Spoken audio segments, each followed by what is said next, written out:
I'm Rachel Johnson, co-host of the EduGals podcast, a part of the Education Podcast Network, just like the show you're listening to now. Shows on the network are individually owned, and opinions expressed may not reflect others. Find other interesting education podcasts at edupodcastnetwork.com. Hey, welcome back. Steve here, and today I'm talking with Reverend Dr. Gordon Postill. He is the author of the book called A Longshot Story. Prior to becoming an ordained minister, Postill's life felt meaningless and he aimlessly drifted between jobs. This book is about hope, second chances, and the impact others can have on you. So much to learn. Thanks for listening. And by the way, it would be so awesome if you would go to my website, stephenmiletto.com/reviews, and left a review about the podcast. Could you do that for me? Thanks so much. Enjoy the show. Boone Titanium Rings, found on the web at boonrings.com, is an affiliate partner of Teaching Learning Leading K12. And I'm also a customer. I have this really cool ring that's got these carved pistons and stars in it. I love it. They make rings of titanium that are carved, laser cut, and engraved, as well as they have inlays of many types of materials like meteorite, acrylic, wood, carbon fiber, and so many other types. They also have special collections that are incredible designs. One of the top sellers are the Gamer Rings, the Stealth Series, and the Black Zirconium. As a note, they also make earrings, pendants, cufflinks, and for you musicians, they make cool trumpet mouthpieces. Love it. Go to boonrings.com and at checkout use my code, capital T, capital L, capital L, capital K, number 12, and you'll get 10% off your purchase. So go check them out. I love my ring, and I know that you will love yours.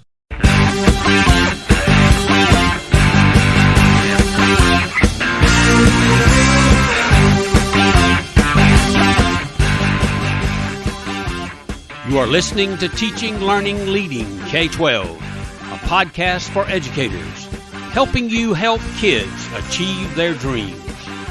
And now here's Steve with this week's show. Reverend Dr. Gordon Postill is an author and retired minister who has helped thousands of people. He was ordained by the United Church of Canada in May 1980 and served congregations in Nova Scotia and Ontario before spending the last 24 years of his ministry providing spiritual care to hospice patients and their families in Florida and Massachusetts. He retired in 2015 to care for his beloved, now late wife, Robin, who had become afflicted with early-onset Alzheimer's. Postill holds a Bachelor of Arts from Laurentian University, Sudbury, a Master of Divinity from Emmanuel College, Toronto, and a Doctor of Ministry from Boston University. With his advanced clinical training, he became board certified by the Association of Professional Chaplains, APC, and served 4 years as the APC State Representative of Massachusetts. He has extensive expertise in critical incident stress management, CISM, and end-of-life healthcare ethics. After the 9/11 terrorist attacks, he led a CISM team from Naples, Florida, to New York City to provide support for the NYPD personnel. He also served a decade as the Ethics Committee Chair of the Hospice and Palliative Care Federation of Massachusetts and offered end-of-life ethics workshops throughout Massachusetts. Prior to becoming an ordained minister, Postill's life felt meaningless and he aimlessly drifted from such jobs as nickel miner and security guard. A college dropout in his 20s, he battled addictions to alcohol and Valium, frequently took LSD and smoked marijuana, and had 2 run-ins with the law before an astonishing call to the ministry and the bountiful blessings which quickly followed gave him a desperately needed second chance and saved his life. Reverend Dr. Postill resides in Boston, Massachusetts, and today we're focused on his book called A Longshot Story. Gordon, thanks for joining me today. Glad you're here, and say hi to everybody. Well, it's a great honor to be with you and your listeners, Stephen. Well, I'm glad you're here, and today we're going to focus on your book called A Longshot Story and your purpose for writing it. In the beginning of your book, you talk about when you were young and your father would flood your backyard so it would freeze and make a place to play hockey and such for you and your sister and friends. Could you talk about this? I couldn't let this one go without getting you to talk about this. That's a great place to begin. And, my dad wasn't the most emotionally available man. He had some trauma in his life. But he was, a good person. Both my parents, they had their issues, but they were both, very caring people. But the one thing my father did, and I didn't fully appreciate this until I was much older, and I think in a way, he'd go out in the wintertime and flood our backyard, making a skating rink where my sister and I could have friends over and I could play some hockey. I think in a way he enjoyed being out flooding the rink because he got to be by himself. He got to be away from the family in a way. But in another way, I think it was his way of expressing his love for us.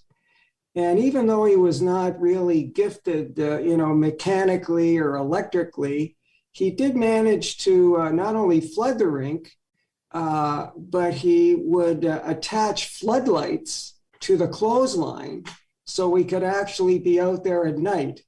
And so when I think of my dad, that's one of the dearest memories I have of him. And I think it was a very pivotal way in which he could share his love for his kids. That's so cool. That's really cool. When I read that part, I read it again because I was like, this is really kind of neat. And he actually had to also fix a number of windows that my friends and I would break with errant pucks. I like that part too. It's something comes along with the sport, doesn't it? It does. Very cool. Early on, you talk about how schoolwork had been easy for you. Could you share a little bit about what you mean? Because eventually this is going to come around with something different that's going to happen. Yes, it is. Well, back in the day when I was going to school, and I think things have gotten a lot better. And I went to a pretty good public school, but back then, a lot of learning had to do with memorizing, and so tests. It was often, just certain things that you had to show that you knew. So schoolwork for me was very easy in the sense that I've got a pretty good memory, or I had a pretty good memory. I still do actually. But I could really cram, the night before a test, or early in the morning before a test. And so, just sort of that way of just giving back to the teachers what they want you to know, I was pretty adept at that. Of course, I'd forget everything, probably half an hour after I wrote the test. Nice. But I did not take home any homework. I prided myself. I didn't need to do that. That's another part of the story that I thought was interesting, is that you didn't have to do any homework, got it all done, and so you could do other things. Exactly. Which I think that's pretty telling too. Unfortunately, you talk about how your parents kind of grow separate from each other and eventually separated, and your mom got a little bit too focused on you, I guess. Yeah. And so you'd escape to the pool hall. Can you talk a little bit about kind of what you learned while you're at the pool hall? I mean, what that world was like? Yeah, well, again, I mentioned, a little bit about my dad and my mom. So like my dad was sort of emotionally absent, and my mother was sort of the other extreme. She tended to want to be more emotionally involved with my sister and me. My sister went away to boarding school early on, so it was just, essentially my mom and me after my parents separated. So I just found, my mother's presence and her interest in my life, like she wanted the best for me, but I think on some level she was trying to live her life through me. And I just found that to be pretty suffocating. And so to kind of have my own space, there was a great pool hall not too far away from where I lived. And so we're talking, 1965, 1966. And it was a pretty well-kept pool hall. There were other pool halls where I used to shoot in downtown Toronto that were, shall we say, had a little different clientele. But I would shoot pool, and a lot of my schoolmates or kids in the area would congregate up there. And I was, I had some insecurities. I was very good in sports, thankfully. but I wasn't really great at social interacting. But I got to be a pretty good pool player, not excellent, but I won more money than I lost. And it just gave me kind of a safe haven where, I could sort of just kind of be in my own space and sort of escape my worries, so to speak. Excellent. And just a note, I mean, it's, during the 70s, my stepbrothers got into, for some reason, it was popular at flea markets to be able to buy pool cues that unscrewed and were in half and were in nice little cases. And they became pretty adept, especially my one stepbrother became pretty adept at, if nothing else, he looked fancy and did pretty well at go up there and open up your case and pull out your pool cue and put it together. So I actually got a pretty good pool cue, and it came in the case. And I especially like going downtown in Toronto and being on the subway, kind of making sure that people saw, that I had this, kind of pool case in my hand. It, felt pretty cool. Nice. That's excellent. Very cool. Right now I have Paul Newman and Jackie Gleason in mind. Yeah. Just shoot pool, Fats. Yeah, exactly. Very cool. Fast steady. Nice. One of the things that I want to make sure that I talk about is I'm kind of leading up to the stuff that's going to happen. And, your acceptance in the university, acknowledge your success in high school, yet your first and second years didn't quite go as you planned. Can you talk about what happened? Yeah. So actually, it was my first 3 years. So the first year, I went away to this pretty established university, Queen's University in Kingston, Ontario. I got early acceptance. But, I got there and there were many of my peers, they knew right from the get-go. They wanted to be engineers, doctors, lawyers, whatever, teachers. I had no idea what I wanted to be. I really wasn't even like, why am I here kind of thing. And I was also, as I say, I was pretty insecure around, girls, women, and there were these incredible looking co-eds, and I would kind of freeze up if I ever asked them to dance. I wouldn't know what to say after the dance ended. But thankfully in that first week I discovered alcohol, and, all of a sudden, like I felt like I was born again. My real life had finally arrived, and shortly after that, weed was close to follow, and then eventually some LSD. But in any event, I miraculously passed my first year. I should never have passed that first year because I really didn't go to class. But again, I was a great crammer, so I could pull all-nighters. But, when I went back for my second year, I met a great woman, ended up spending all my time with her. She was a knockout. And, I didn't care. So I failed my second year. And then she actually left me the following summer. And so when I went back to repeat my second year, I really didn't care, about myself at that time. My behavior was becoming more reckless.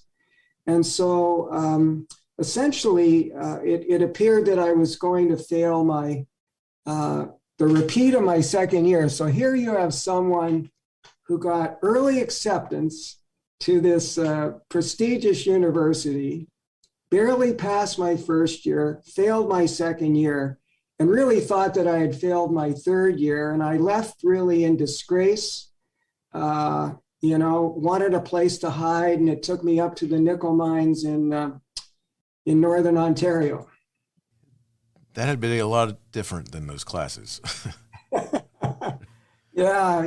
Here I was, imagine, like in 1967, in September of 1967, I'm in a line with a number of other students at this prestigious university to register for courses. And then 3 years later, essentially, I'm in another line with all kinds of men from all over the place, all ages, getting hired by the International Nickel Company in Sudbury, Ontario to be, underground miners. Like that's quite a change of venue. Definitely. Oh my gosh. And at some point it had to kind of, just like you retelling it right now, it's like the fact that, what am I doing? Yeah, it was, it was really disheartening, thank heavens that I proceeded to continue to increase my intake of substances just to kind of keep me from getting too close to my pain, because and the mines they were great in the sense that because they gave me a place to hide. Like if I'd run into any of my Queens colleagues, back at university, they're going on, they're world beaters.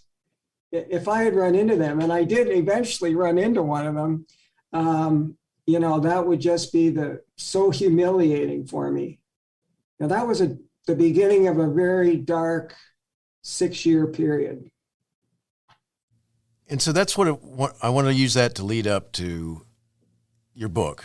What we're talking about today, the name of it is called A Longshot Story. So why did you write it? Okay, that's a great question. So I had in October of 2010, and I'd been in great shape for a long time, marathon runner, working out. But I started to feel some shortness of breath and fatigue in 2010, and ended up that I had a defective aortic valve from birth, and it finally caught up to me. So I had to have open heart surgery to have my aortic valve replaced with a mechanical aortic valve. And that all went well. And on the eve of the surgery, I remember thinking that if something should happen and I should die the next day, my life had really been blessed beyond measure. I had a wonderful career. I had a beautiful soulmate, my late wife, Robin. But I survived. And 5 months later, when I was back at work, all of a sudden I had this real yearning to go back, primarily for myself initially, to go back and revisit that decade from 1970, when I was on the verge of failing that second straight year at university, and riding ice floes on frigid Lake Ontario, really hoping to die, surviving the next 6 years and then having this call to ministry out of the blue, trusting that experience, going to seminary, being ordained in the United Church of Canada in 1980. So that's quite a decade, from 1970 to 1980, a transformative decade. And I thought, even though I had done a lot of inner work and I'd had a lot of therapy, and I just felt, I've got to go back and revisit that incredible period. And so I began writing about that in April of 2011, and I finished it 2 years later. And I was writing it primarily for myself. But then when I showed my wife, Robin, she was seeing the drafts, and she would sort of tell me like, no, you really haven't got that yet. You need to go back and work on that. And then, she really thought that people could benefit from the story when it was finished. And then when I showed it to some of my friends and colleagues, just a few, they were of the same opinion that, there was a lot of hope in there, a lot of encouragement. And, but I really wasn't into really doing anything more with it at the time. And I put it in a drawer. and I didn't get it out again until 2000,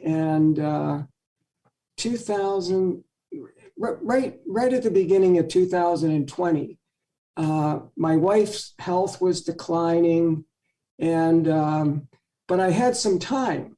And so I went back and I looked at the manuscript and I reworked some things. And then the publishing company, when I submitted it, they thought it needed an epilogue. And so that was new material because the original manuscript ended in 1980 when I was on a plane to begin my ministry. And so the whole point of going forward with publishing the book was based on the feedback that I'd got from family and friends and colleagues that my story could really impact other people's stories. And just as I was sort of given this miraculous second chance and people came into my life, that, my book could perhaps have the same effect on others. And so I thought, well, if that could happen, even if that could happen for just one person, I'm all in. Well, that's excellent. Just a side note, your book's easy to read. It actually takes you through a little up, like a roller coaster of emotions, because there's some interesting, fun times, and you make me laugh, and then there's other times where you're like, holy crud, and you realize that things are not happening that nice, and then you go back through the roller coaster again because some things happen, and I just gotta kudos to you because it is easy to read and understand, and make you think about a lot of things. So, and one of the things that I want to make sure that I talk about is that can you talk a little bit about how someone can transform their life from one of dissipation and self-indulgence to one of purpose and joy? I mean, the idea of opening doors long thought closed. Yeah, that's a great question, and the shorter answer is I'm not sure, but I do know certain things that I know to be true, at least for me, is for me when I had this incredible spiritual epiphany.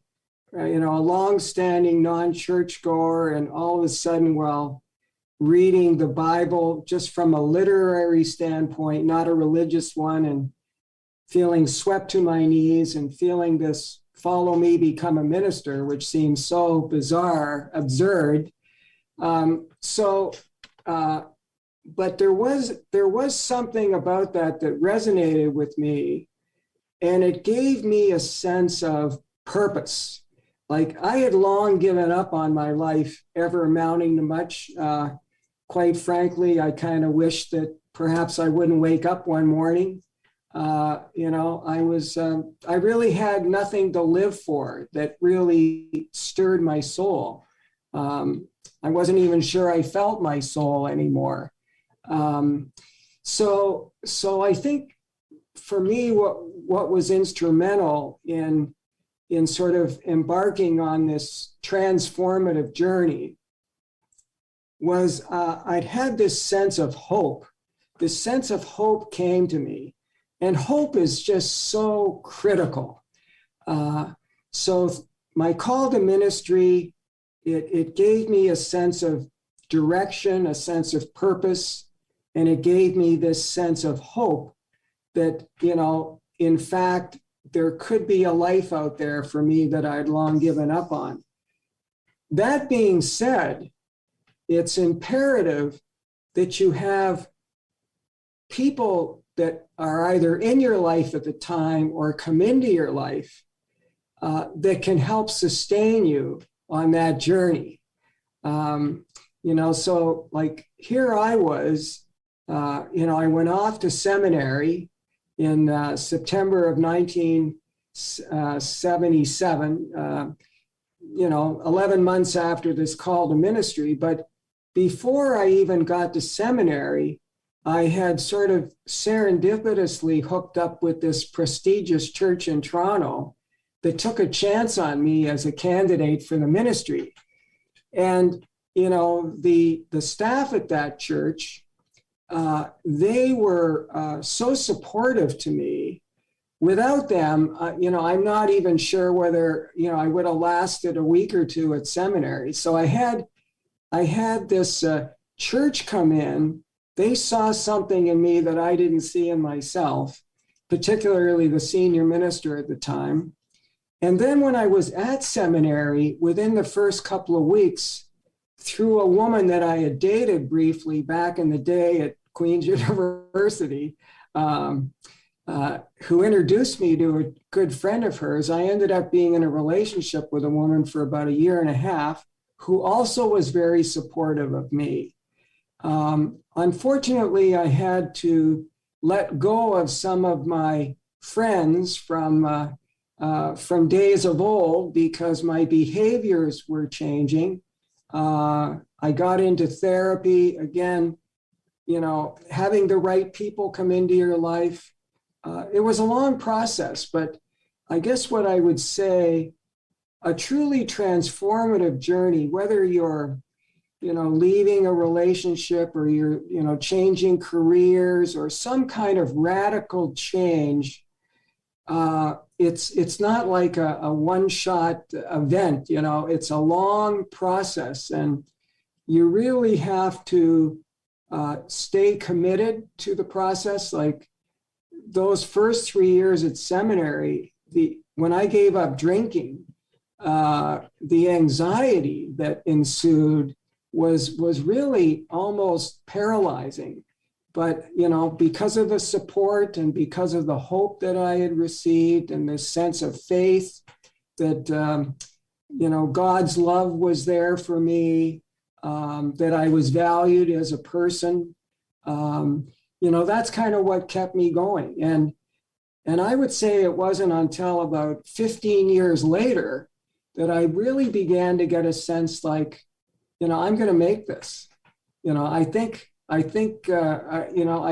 good. And then, it's continued to this day. But at some point, if you've had the good fortune to come through the darkness, down the road, at your own speed, so to speak, it's important then to give back, so like, one of the things my book is about is about, for those of us who are in a pretty good place in our lives, never underestimate the value of the extended hand.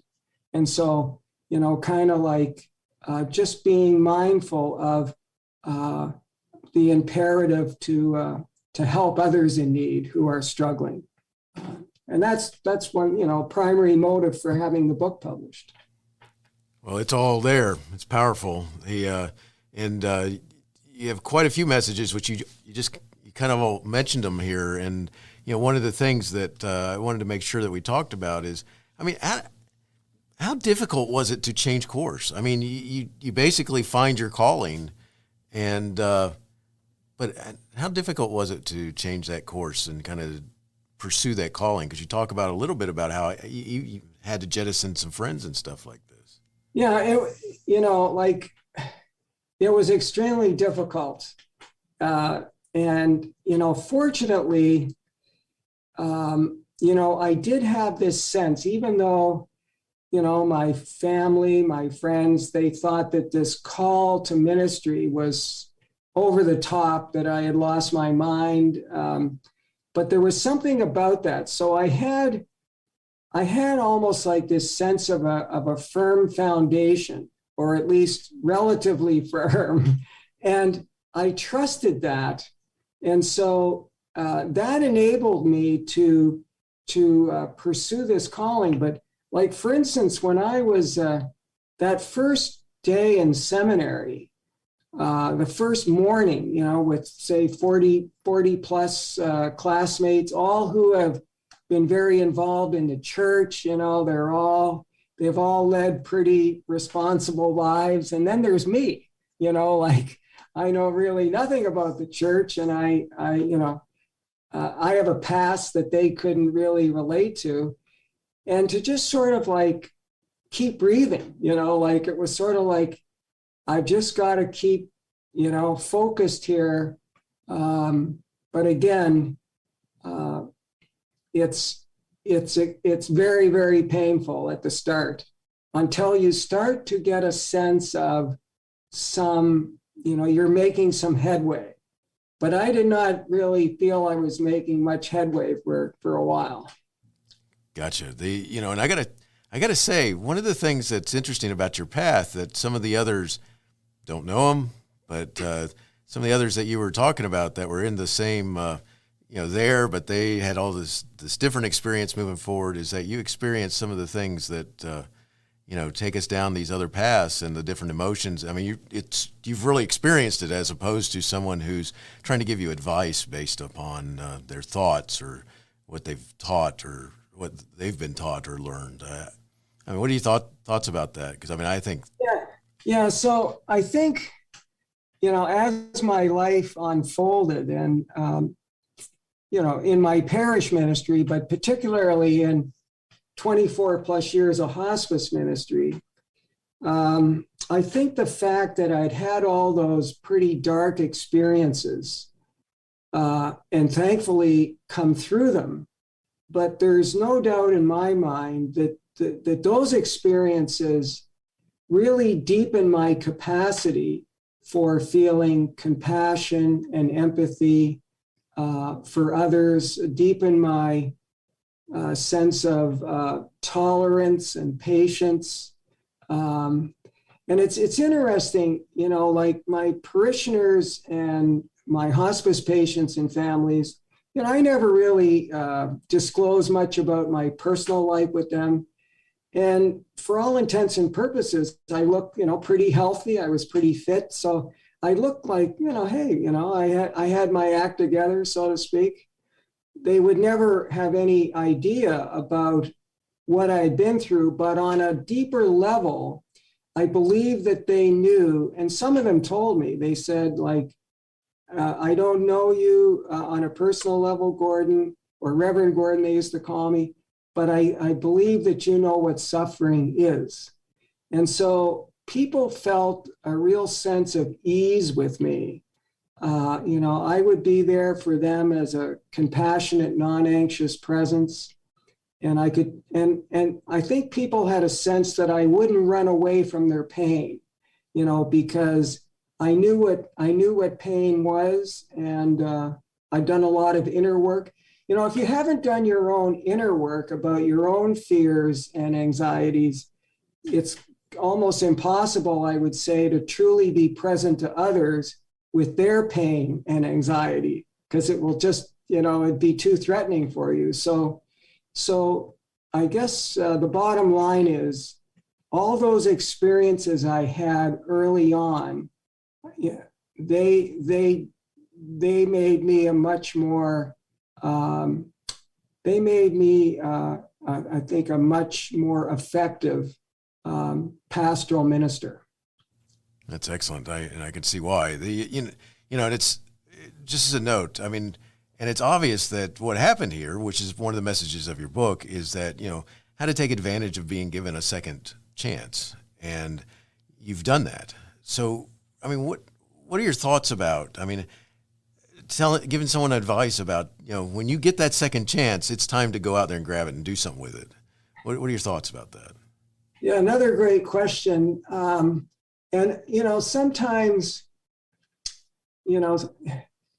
some of us, and I think in a way I might have had more than, a second chance, but so it may be a third or a fourth or a fifth chance. But the bottom line is, at some point, and hopefully it can be the second chance opportunity than the 14th chance, is to recognize that in spite of your despair, in spite of your sense of hopelessness and meaninglessness, that to be able to recognize that an opportunity is just kind of perhaps appeared out of nowhere. It could be related to a career change, a relationship change, like a behavioral change. But there is an opportunity And really, I would just encourage people, if you're able to see that once you see it, to try and seize it, but again, you can't do that by yourself. You really need to have the people come into your life. Otherwise, that second chance or 14th chance will never have liftoff. But I was lucky. I was lucky that this spiritual epiphany was just so, I think the fact that it was so bizarre, that it was so over the top, it was hard to dismiss. Like if it had just sort of been somewhat, somewhat, understandable, I probably would have written it off. But it was so over the top that I was like, I think there's something to this, and I got to find out. So when I went to seminary, I had no idea, like almost right up till I was ordained 3 years later, that this was going to work out for me. But I had to do everything I could to give it, sort of due diligence. That's awesome. And it makes me think that it just, going back to something you said earlier, is that it makes me think, I don't know if you ever had a conversation with any of those who had the chance to decide whether you got in or not, what they were thinking when they let you in. Because it's some of your competition that you described, or I don't know whether to call it competition or not, but the people who would become colleagues. I just thinking it would have been interesting to have a conversation like that. So, because it definitely paid off for you. So that's cool. Yeah, I've actually been able to reconnect over the last number of years with some of those classmates, from seminary, and there were a couple of them that really thought that, I quite possibly I wasn't going to make it. Nice. Very nice. One of the things that at the end of your book, you spend some time talking about your life and working with your wife, Robin. And I was just wondering if you could share some of the life and death lessons that you learned from not just ministering to all the other people, but also being the primary caregiver for Robin. Yeah.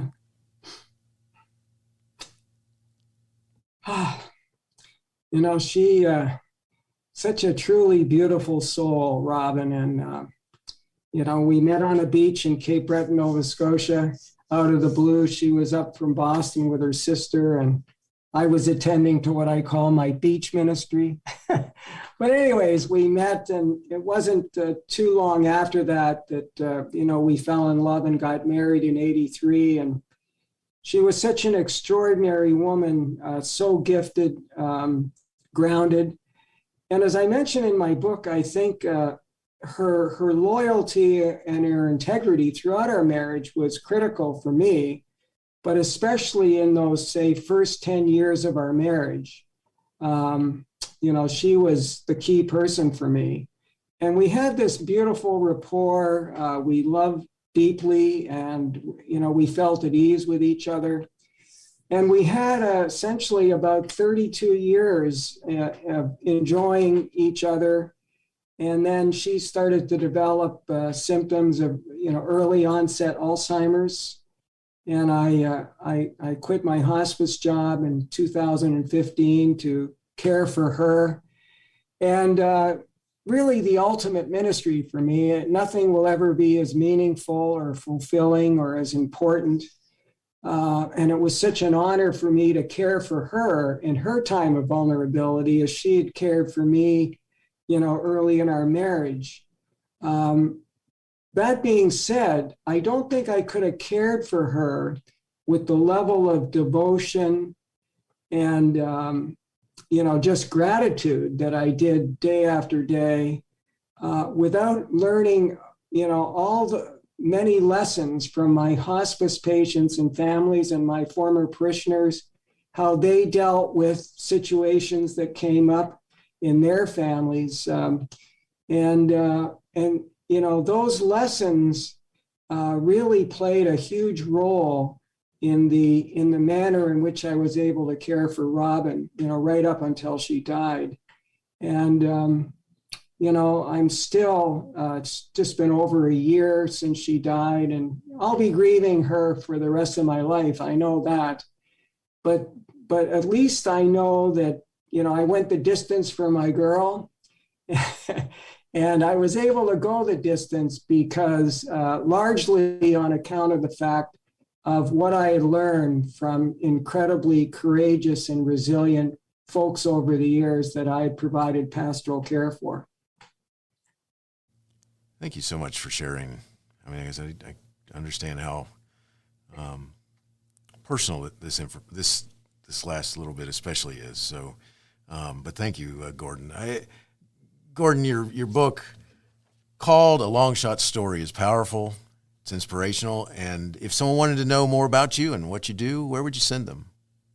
Yeah, so, and I got to say that I'm just so grateful for this opportunity to share with you, Stephen, and your listeners. I actually have a website, www.gordonpostill.com, GORDONPOSTILL, gordonpostill.com. And they can go to the website, learn more about me, learn more about the book. You can buy the book off the website, or you can buy the book from Amazon. As I say, the whole purpose in going ahead with the publishing and trying to do some marketing in my book is I truly believe, and this is what's happened so far, anyone that I know, and a lot of people I don't know that have read the book, they've got back to me and they've told me that the book has really been very meaningful and helpful. They've passed it on to others.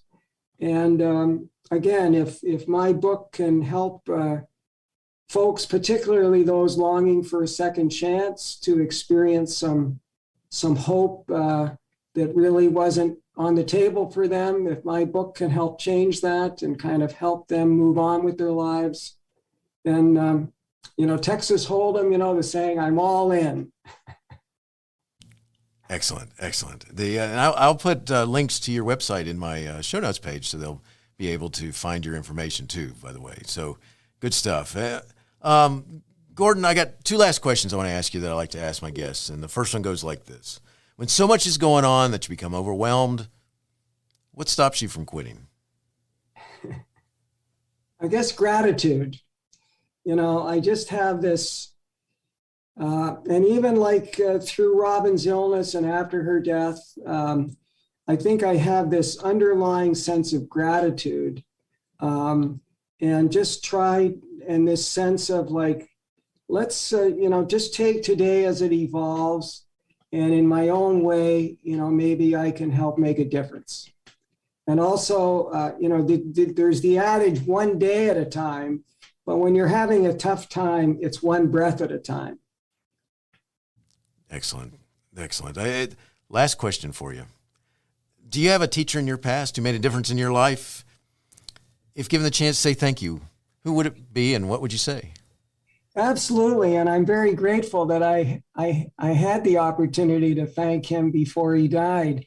And that's he wasn't a teacher per se, but he was the senior minister at Timothy Eaton Memorial Church in Toronto, who picked up the phone one day when I called to see if that church would know of some outpost of a congregation that would take a chance on me. His name was Dr. George Morrison. And he was the one, he was instrumental in kind of arranging for me to get the kind of endorsement I needed to go to seminary. And I was able to thank him and his wife and to actually visit them out in British Columbia and personally thank him for taking a chance on a long shot like me. That is so cool. That's excellent you're able to talk to him too. I love that. Reverend Dr. Gordon Postill, it's been great talking with you. I can't thank you enough for sharing your book called A Longshot Story. It's inspiring. Wishing you the very best in all you do. Thanks an awful lot, Stephen. My best to you and your listeners. Teaching Learning Leading K12 is excited to be a member of Voice Ed Radio. Voice Ed Radio, Your voice is right here. Teaching Learning Leading K12 is a proud member of the Education Podcast Network. Podcasts for educators, podcasts by educators. The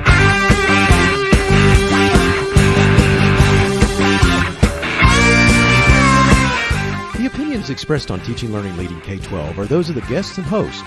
Teaching Learning Leading K12 is intended to share ideas, advice, and suggestions for classroom teachers and school administrators. Teaching Learning Leading K12 is produced for educational purposes. Thanks for listening, and I hope you'll share it with your friends.